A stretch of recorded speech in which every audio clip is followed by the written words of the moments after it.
좋겠습니다. 네.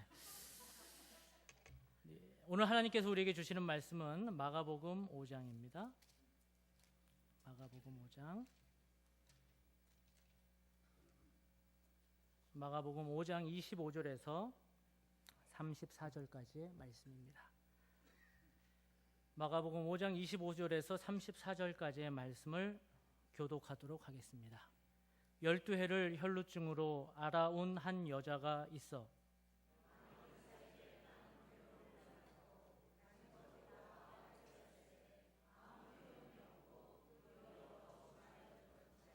예수의 소문을 듣고 무리 가운데 끼어 뒤로 와서 그의 옷에 손을 대니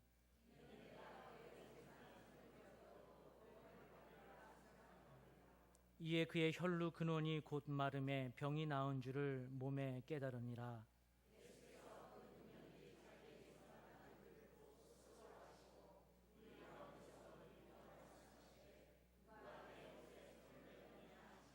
제자들이 여짜오되 무리가 애워싸 미는 것을 보시고 누가 내게 손을 대었느냐 물으시나이까 하되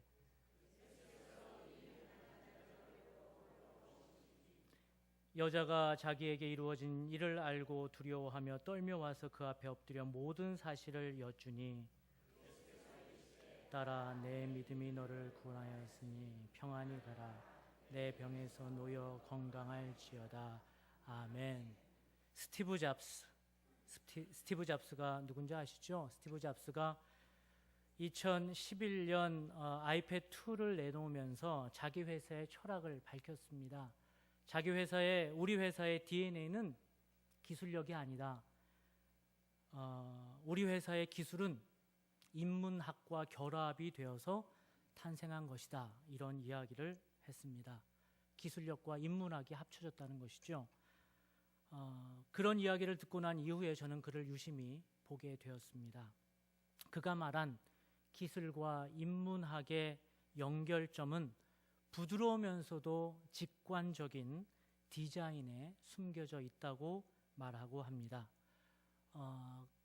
그가 만든 회사의 제품의 셀폰을 보면 어떤 제품인지 얘기하면 안 되니까 제품을 보면 왼쪽에서 오른쪽으로 밀어야지 이제 전화를 걸 수 있고 또 이렇게 인터넷으로 들어갈 수 있지 않습니까?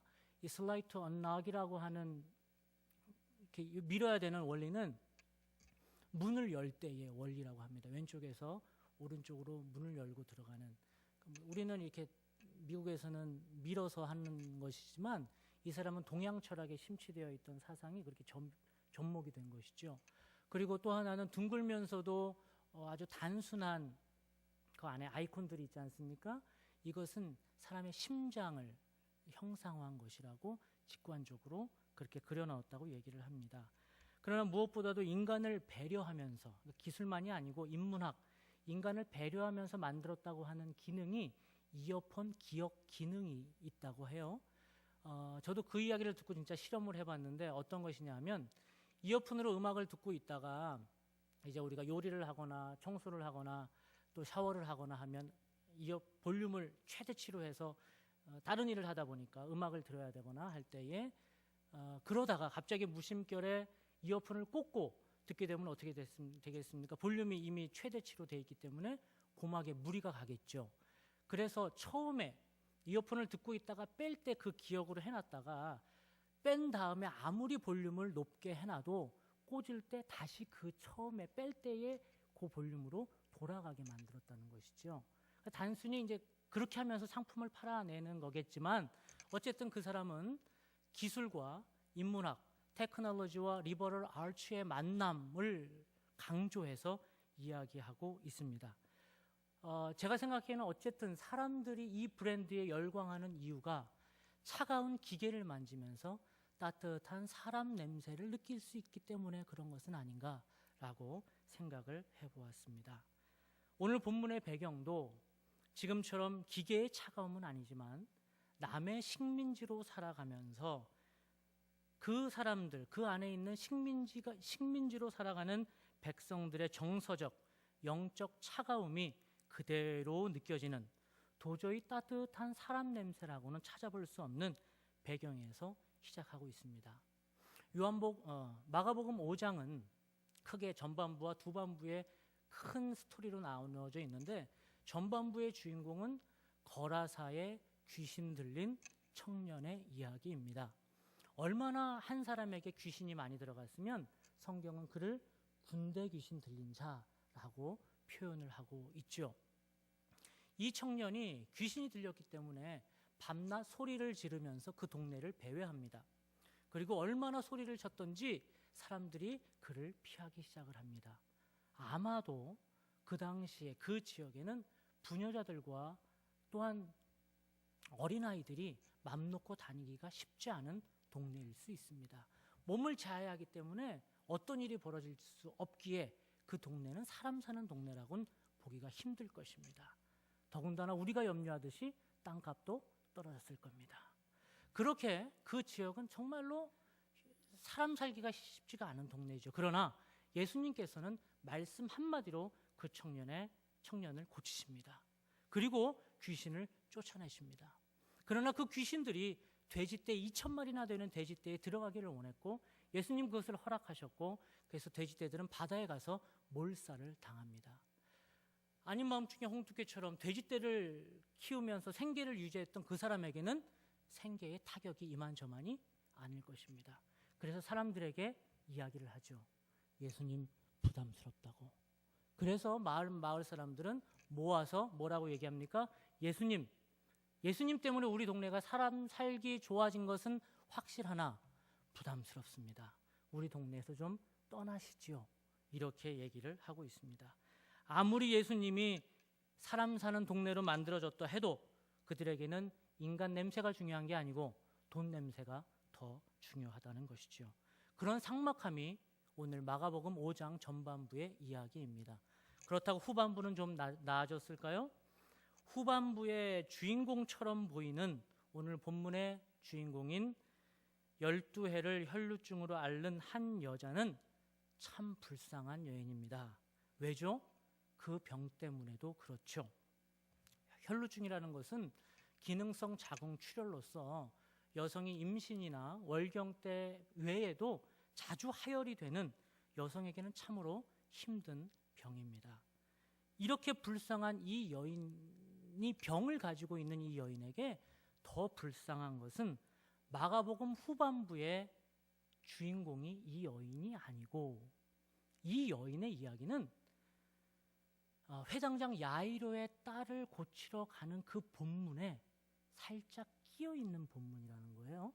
다른 말로 하면 예수님이 야이로의 딸을 고치러 가기 위해서 가는 도중에 12해를 혈루증으로 앓는 이 여자를 위해서 오신 게 아니고 자기는 그냥 옆에 있다가 예수님이 야이로의 딸을 고치러 가는 그 길에 얻어 걸려서 나은 사람이라는 겁니다. 주인공도 아니고 이름조차 알려져 있지 않은, 참으로 예수님에게도 소외된 것처럼 보이는, 적어도 마가복음의 마가에게는, 이 저자에게는 적어도 완전히 소외된 인물이 바로 오늘 이 여인이라는 겁니다. 지나가다가 얻어 걸린 신세, 게다가 이름도 밝혀지지 않는 이 신세, 정말 따뜻한 사람 냄새라고는 전혀 없는 소외되고 차가운 여인의 대명사가 바로 이 여인입니다. 우리도 우리 인생길에서 이 여인이 될 때가 왕왕 있습니다. 나는 늘 주변인 같고 하는 일마다 잘 안 되고 사람들의 스팟라이트는 저 사람이 다 가져가고 조금 남으면 내가 좀 얻어받고, 그래서 늘 실패자와 같고 뭘 해도 안 되는 것처럼 보이는 인생, 차디찬 바닥에 들러붙은 것과 같은 인생이 나라고 생각될 때가 있습니다. 그러나 오늘 본문에 예수님은 그 여인을 향해 뚜렷한 3가지 액션을 취하시고 그리고 그 여인을 고치십니다. 혹시 내가 그런 여인이라고 생각되는 사람이 있다면 오늘 이 예배를 통해 이 예수님을 만나는 은혜가 있기를 주님의 이름으로 축복합니다. 첫 번째, 예수님은 어떤 행동을 하셨을까요? 예수님을 묘사하는 뚜렷한 행동이 무엇일까요? 30절 상반절은 이렇게 설명하고 있습니다. 같이 한번 읽어볼까요? 30절 상반절입니다. 예수께서 그 능력이 자기에게서 나간 줄을 곧 스스로 아시고, 오늘 성경의 기자는 예수님에게 뚜렷한 동사를 부여하십니다. 그게 무엇입니까? 아셨다라는 겁니다. 아셨다. 야이로의 딸을 고치러 가는 예수님에게 수많은 사람들이 인산인해로 모여 있습니다. 이 여인은 예수님을 만나기 위해서, 예수님의 소문을 듣고 예수님을 만나기 위해서 그 길로 다가가지만 이미 예수님 주변에는 많은 사람들이 둘러싸여 있습니다. 27절 말씀에 보면, 그러나 이 여인에게는 예수님의 옷에만 손을 대어도 나을 수 있다라고 하는 확신이 있었기에 27절 말씀을 한번 볼까요? 어떻게 상황이 묘사되어 있습니까? 예수의 소문을 듣고 무리 가운데 끼어서 뒤로 와서, 얼마나 사람들이 많았는지 끼어서 앞으로도 못 가고 뒤로 와서, 그 상황이 묘사를 잘하고 있지 않습니까? 와서 그의 옷에 손을 대었다고 말하고 있습니다. 인산인해를 이룬 군중을 뚫고 예수님의 옷에 손을 댑니다. 그때 예수님은 아셨습니다. 수많은 사람이 몰려서 서로 부딪히고 서로 엉키고 밀고 당기고 하는 자리, 심지어 예수님이 누가 나를 만졌다 하니까 제자들이 뭐래요? 아니, 지금 예수님 이렇게 많은 사람들이 밀고 당기는데 당연히 누군가 예수님의 옷자락을 댈 수 있죠. 옷자락에 손을 댈 수 있죠. 라고 하지만 예수님은 누군가 간절히 내 옷에 손을 대었는지를 아셨다라는 것입니다. 왜 아셨습니까? 예수님에게는 그 여인의 간절함이 느껴졌다는 것입니다. 과연 어떻게 그 여인에게는 간절함이 생겼을까요? 26절 말씀은 이렇게 그 여인의 상황을 설명하고 있습니다. 같이 한번 읽어볼까요? 많은 의사에게 많은 괴로움을 받았고 가진 것도 다 허비하였으되 아무 효용이 없고 도리어 더 중하여졌던 차에, 이 여인은 자기 방식대로 이 병을 고치고자 노력했을 거예요. 의사도 만나보고, 누가 이거에 좋다 그러면 저것도 먹어보고, 차가버섯도 먹어보고, 어디도 다녀보고, 어느 산에도 가보고 많이 노력을 했을 것입니다. 그러나 그 많은 것들이 오히려 신경증이 되어서 그 여인을 총체적으로 어렵게 합니다. 인격적으로, 재정적으로, 관계적으로 그 여인을 파괴시켰을 것입니다. 여러분, 병이 무서운 것은 그 아픔의 문제, 그것에 대한 아픔의 문제도 크지만 그것이 재정과 관계와 인격적으로 계속해서 파괴해 나가는 근원이 될 수 있다는 것 때문에 계속해서 힘든 것이죠. 이 여인은 자기의 노력으로 다 해봐도 안 되기에 결국 두 손 들고 예수님에게 나오는 모습을 보여주고 있습니다. 여기에서 성경은 믿음의 시작은 결국 자기 포기라고 이야기하고 있습니다. 자녀의 문제, 건강의 문제, 사업의 문제, 우리 미래의 문제, 내가 잡으면 잡을수록, 잡으려고 노력하면 할수록 안 된다는 거 우리 다 고백할 수 있지 않습니까? 이것이 우리의 믿음의 시작이라는 겁니다. 가끔 이렇게 멀쩡한 척 교회에 와 있는 청년들을 바라볼 때마다 저는 뼈 있는 농담을 던집니다. 얘야, 너 가서 좀 타락하고 와라. 가서 좀 타락 좀 하고 와라. 이렇게 어영부영 깔끔한 척, 아무렇지 않은 척 백날 다녀봤자 예수님 못 만난다. 그냥 싹 망하고 와라. 알아듣는 청년들에게 얘기하죠.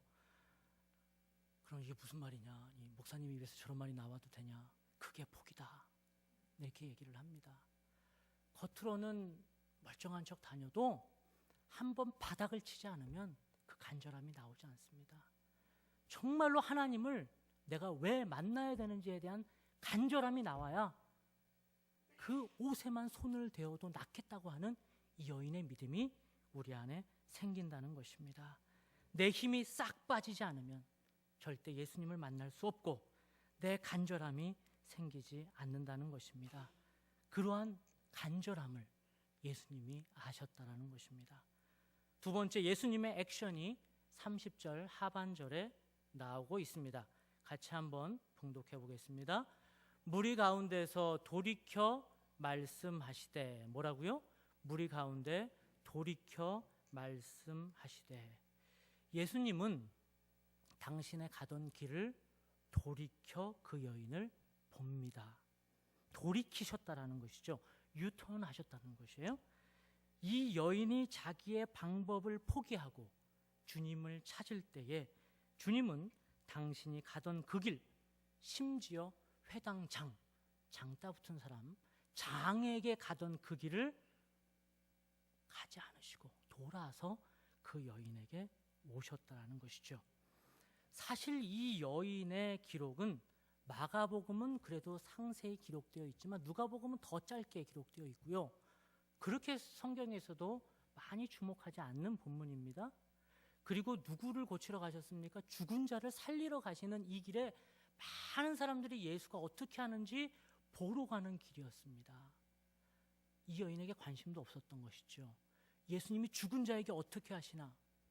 예수님이 죽은 자를 살리신 기록은, 다른 병든 자들을 고치셨다는 기록은 많이 나오지만 죽은 자를 살리셨다는 기록은 누가복음 7장에 나인성 과부의 아들을 고치시고, 요한복음 11장에 나사로를 고치시고, 오늘 본문에 나오는 이 여인을 고치신 기록 3번밖에 없기 때문에 상당히 희귀하고 당대의 사람들에게 두루 회자되는 기록일 것입니다. 사건일 것입니다. 그런데 사람들의 관심이 대상이 아닌 혈루증으로 12년 동안 고생하고 있는 이 여인을 향해 예수님이 가시던 길을 돌이키셨다는 겁니다. 차가운 시선만 봤던 이 여인에게 이제는 따뜻한 시선의 예수님의 시선을 받을 수 있다라는 것이죠. 예수님이 누가 옷에 손을 대었는지 몰라서 물으셨을까요? 32절은 이렇게 이야기합니다. 예수께서 이 일 행한 여자를 보려고 둘러보시니. 예수께서 이 일을 누가 행했나 궁금해서 둘러보시니 라고 기록된 것이 아니고, 분명히 32절은 뭐라고 기록되어 있습니까? 예수님은 이 일 행한 여자를 보려고, 예수님은 누가 행했는지 벌써 아시고 이 일 행한 여자를 보려고 둘러보신 거예요. 왜 보려고 하셨을까요? 이 여인의 리스판스를 보고 싶은 거예요. 이 여인이 많은 사람들이 가던 그 길에 예수님을 돌이켰단 말이죠. 이 흐름을 끊고 예수님을 스탑시킨 과연 그 여인이 누구냐고 했을 때, 예수님, 제가 간절합니다. 예수님, 제가 예수님밖에 없음을 고백합니다. 라고 사람들의 무안함과 사람들의 시선과 사람들이 야유하는 것들을 뚫고 예수님, 제가 간절합니다라고 말할 수 있는 크리스찬이냐라는 고백을 우리에게 듣기를 원하신다는 것이죠. 우리는 종종 예수님으로 인한 기적을 경험합니다. 병이 낫기도 하고, 기도할 때 기도할 때 자녀들의 얽힌 문제와 비즈니스의 문제와 관계로 인해서 얽힌 문제들이 풀리는 경험을 합니다. 왜? 그 간절함을 예수님이 받으셨기 때문입니다. 그러나 예수님은 그 간절함에서만 그치기를 원치 않으십니다. 무엇이 중요합니까? 사람들 앞에서 내가 믿음으로 나은 자입니다. 내가 크리스찬입니다. 내가 예수님 때문에 살 수밖에 없는, 예수님만으로만 사는 자입니다 라고 선포하는 것이 중요하다고 말씀하고 있습니다. 이 여인도 간절함으로 나음을 받았습니다. 하혈은 이미 29절에 그쳤습니다. 29절에 그쳤지만 더 중요한 것을 예수님은 보기를 원하십니다. 무엇을 보기를 원하십니까? 33절, 34절에 뭐라고? 이 여인의 리스판스를 보고 싶은 거예요. 이 여인의 고백을 듣기를 원하시는 겁니다. 내가 믿음으로 나왔습니다. 내가 예수님만 있어야만 살 수 있는 자입니다 라는 고백은 또 다른 문제라는 것입니다. 예수님이 이 가시던 길을 돌이켜 뒤를 보시고 두리번거리실 때 사람들은 왜 그러시냐고, 지금 야이로의 딸이 죽어가는데 이럴 시간이 없다고, 누가 손을 대었다고 자꾸 그러느냐고 뭉성거리기 시작을 합니다. 여기서 접니다 라고 말하는 것은 이 여인에게 뭐 이렇게 갈 길 바쁜 예수님을 누가 방해해 만져 라는 식의 야유와 비웃음을 이겨내야 하는 것입니다. 세상에서 살아가는 우리들에게 예수님은 바로 이런 용기를 원하십니다. 그 용기가 간절함에 믿음을 지속시켜주는 힘이기 때문입니다. 때론 크리스찬이 아닌 것처럼 살아가는 것이 오히려 편할 때가 있습니다. 남들처럼 놀고 돈 쓰고 세상 즐기는 자리에서 나는 크리스찬이야 라고 스스로 주홍 글씨를 새기는 것이 참으로 부담스러울 때가 있죠. 그러나 주님은 가던 길을 돌이켜 그 여인에게, 아니 내게, 우리에게 그 믿음을 요구하십니다. 누가 내 옷에 손을 대었느냐. 그때 접니다. 제가 크리스찬입니다. 제가 예수님 때문에 살 수 있는 자입니다 라고 고백하는 그 고백을 주님은 듣기를 원하십니다. 마지막 세 번째로 예수님의 행동은 30절 안에 나와 있습니다. 문제입니다. 한번 맞춰보세요. 30절을 한번 읽어보겠습니다. 예수께서 그 능력이 자기에게서 나간 줄을 곧 스스로 아시고 무리 가운데서 돌이켜 말씀하시되 누가 내 옷에 손을 대었느냐 하시니, 예수님의 뚜렷한 행동이 여기 나오십니다. 뭘까요? 아시고와 돌이키시고 사이에 있습니다. 그것은 아시고 돌이키시고, 불행하게 여기는 문자로 직시되어 있지는 않지만 아시고 그리고 멈추시고입니다. 예수님은 우리의 상황을 아십니다. 그리고 멈추십니다. 가던 길을 멈추십니다. 예수님이 나를 위해서 당신의 시간을 멈추십니다. 예수님이 나 때문에, 우리 한 사람 한 사람 때문에 그 가던 길을 멈추십니다. 왜 그렇습니까? 당신의 자녀가 아파하는 소리를 들으셨기 때문입니다. 당신의 자녀가 아파하는 소리에 예수님은 가던 길을 멈추신다는 것입니다. 몇 달 전에 교황이 한국을 방문했던 적이 있습니다. 그때 가장 큰 이슈는 교황이 과연 세월호 희생자 중에 한 명인 유민 아빠 김용호 씨를 만나주느냐의 문제였습니다. 김용호 씨와 세월호 희생자들은 대통령과의 만남을 계속 원했지만 대통령은 처음에는 만나준다고 그렇게 호언장담했지만 계속 만나주지 않고 그들의 요청을 거부했죠. 교황 방문 이틀째, 그러니까 김용호 씨가 단식 34일째 광화문 광장을 차로 퍼레이드를 합니다. 그때 교황은 홀로 단식하고 있는 김용호 씨를 바라봅니다. 그리고 멈춥니다. 그리고 내려서 김용호 씨의 손을 붙잡고 무언가 이야기를 합니다. 그때 김용호 씨는 하염없이 웁니다. 이 광경을 현장에서 혹은 매스컴을 통해서 바라본 국민의 대다수는 마땅히 해야 할 일을 하지 않고 저 약자를 방치하고 있는, 그리고 말을 바꾼 대통령에 대한 분노와, 그리고 퍼레이드 중에 차를 멈추고 가장 약한 자를 끌어안는 교황을 보면서 동시에 위로를 경험합니다.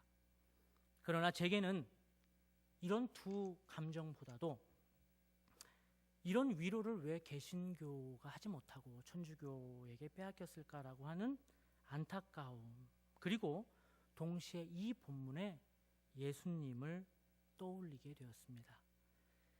예수님도 그러지 않으셨을까?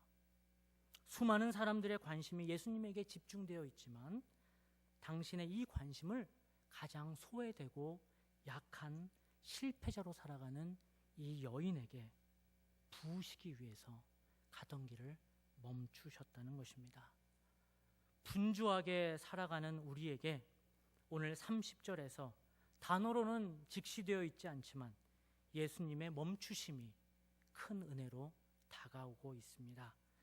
그 속에서 나라는 존재는 다 고갈되고 사람들에게 치여서, 일에 치여서, 관계에 치여서 정말 잘 살고 있는지, 그리고 바른 길로 가고 있는지 모르는 우리에게, 그리고 그런 우리가 하늘을 향해서 주여라고 외칠 힘이 없어서 그저 깊은 한숨을 내쉴 때에 예수님은 그 소리를 들으시고 가던 길을 멈추십니다.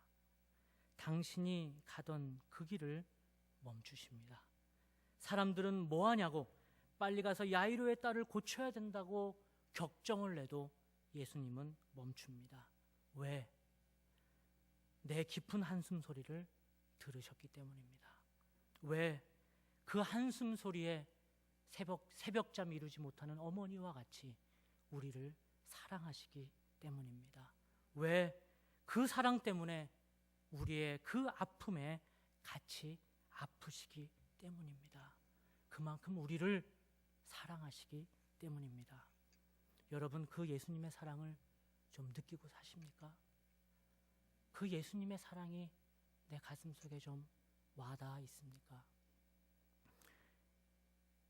그런데 예수님은 우리를 그렇게 소중하게 보시는데 이렇게 만나보면요, 우리는 우리를 참 하찮게 여길 때가 많아요. 예수님은 그 전 우주의 운행을 잠깐 멈추시고 내 깊은 한숨 소리를 들으시고 나에게 찾아오시는 그 사랑으로 다가오시는데, 우리는 우리 스스로 우리를 너무 받을 수 있는 자격이 없는 존재라고 하찮게 여길 때가 많다는 겁니다. 여러분 정말 소중한 사람들입니다. 여러분 정말 놀라운 일을 여러분 통해서 하나님이 하실 수밖에 없는 존재인 것을 믿으시기 바랍니다. 여러분 정말 여러분들을 아끼고 사랑하셔야 됩니다. 아멘 소리가 크다고 여러분을 정말 사랑하고 계시나요? 묻는 것이 여러분에게는 어떤 의미가 있을지 몰라도 여러분 정말 여러분이 소중한 존재인 걸 아셔야 됩니다. 아무리 아멘 소리 크게 해도 사랑해지지 않기 때문에 저는 이 지점에서 여러분 스스로를 그 하나님의 사랑으로 사랑할 수밖에 없는 3가지 방법을 알려드립니다. 짧게 알려드립니다. 너무나 당연한 얘기지만 너무나 귀에 박혀서 또 그거라고 할지 몰라도 이 방법밖에 없는 거예요. 첫 번째는 기도입니다. 기도. 내가 기도해야 하나님과 교감이 이루어져요. 내가 기도해야 하나님을 바라봅니다. 기도해야 그 속에서 하나님을 경험하게 됩니다. 내가 기도하지 않으면 보는 것과 듣는 것이 다 세상의 소리이기 때문에 세상은 계속 우리를 판단합니다. 정죄합니다. 늘 우리는 거기에 맞춰서 비교하고 나의 가치를 자꾸 하락시킵니다. 기도할 때 하나님을 바라볼 때에 우리가 얼마나 소중한 존재인지를 그때 알아간다는 것입니다. 그런 의미에서 여러분 기도하셔야 됩니다. 그 사랑이 내 안에 얼마나 큰지를 자꾸 확인해야 합니다. 둘째, 운동입니다. 아니 그게 거룩한 일인가요? 나를 사랑하는 2번째 방법, 운동입니다. 영과 육을 자꾸 분리해서 생각하는 사람들이 있습니다. 영성은 기도만이 영성이지 어떻게 운동이냐고 이야기할 수도 있습니다. 그러나 이렇게 자꾸 나누는 이분법은 초대교회 영지주의자들이 행했던 영은 하나님의 일, 육은 더러운 일, 이렇게 자꾸 나누는 이분법적인 이단의 모습이었다는 거예요. 자꾸 기도만 하시고 운동 안 하시는 이단들이 많은데 우리 정말로 운동하셔야 돼요. 기도하는 시간만큼 1시간 기도하셨으면 1시간 운동하셔야 돼요. 거기서 내 영혼이 자꾸 건강해져요. 땀을 흘려야 합니다. 눈물은 안 흘리시니까 땀이라도 좀 흘려야지. 우리는 흙이기 때문에 이게 뭉쳐져야 되거든요. 근데 눈물도 은혜도 자꾸 누리시잖아요, 그렇죠? 땀을라도 흘리셔야지 자꾸 우리가 하나님 앞에 몰딩이 됩니다. 3번째로는 선포입니다. 선포. 무엇을 선포합니까? 내가 얼마나 소중한 사람인지, 내가 얼마나 하나님의 존귀한 자인지 아침, 점심, 저녁, 저는 딱 3번만 거울을 보니까 저는 그렇게만 하고, 여러분들은 거울을 볼 때마다 주름 드러났다고 짜증만 내지 마시고 거울을 볼 때마다 자꾸 내가 얼마나 소중한 사람인지를 선포하셔야 돼요. 이제 여러분들 거울을 꺼냅니다. 시작. 딴. 거울 안 꺼내죠? 빨리 꺼내세요. 거울 꺼내시고 따라 하시는 겁니다. 누구누구는 하나님의 소중한 딸이다, 아들이다. 시작. 누구누구는, 그리고 자기 이름 대시는 거예요. 알았어요. 시작. 이경이는 하나님의 소중한 아들이다, 딸이다. 그렇죠. 아멘. 그렇게 하시면 그 하나님의 사랑으로 내가 살아갈 수 있다라는 것입니다. 첫 번째 뭐라고요? 기도하셔야 돼요. 두 번째는 운동하셔야 돼요. 세 번째는 선포하셔야 됩니다.